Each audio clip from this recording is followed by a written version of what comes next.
opens, and it's so, I'm glad you used the word imagination. It's one of the things I heard Patrisse Cullors say about reimagining. And I was like, oh, like we're in a space right now as a culture, as a society, as a country, where we have to reimagine because it doesn't exist. Like I keep thinking, if we're dismantling all these things, you can't use the same mind. It's like you can't use the messed up mind to fix the thing. Like we've got all those structures in us, and we've been listening to that indoctrination of the structure that is not working.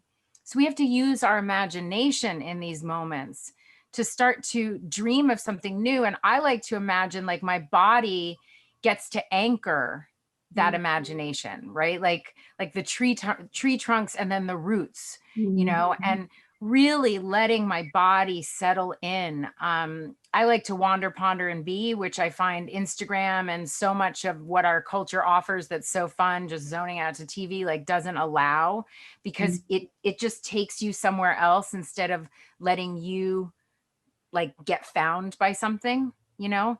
And I wonder, in all that we're in right now, how do you have these difficult conversations show up? You know, it's so funny because we always say, like, this is a time for difficult conversations, but no one ever really tells you what they're gonna be. And you think you're all prepared and you think you're doing good. And then you turn around and you're like, oh God, was this it? Yeah, that was it. I blew it. This one is scary. And I didn't want to do this one. I was ready for this one. I had sharpened my knives and I had my fork and my napkin. What is this? Like, this is not the one I wanted to have.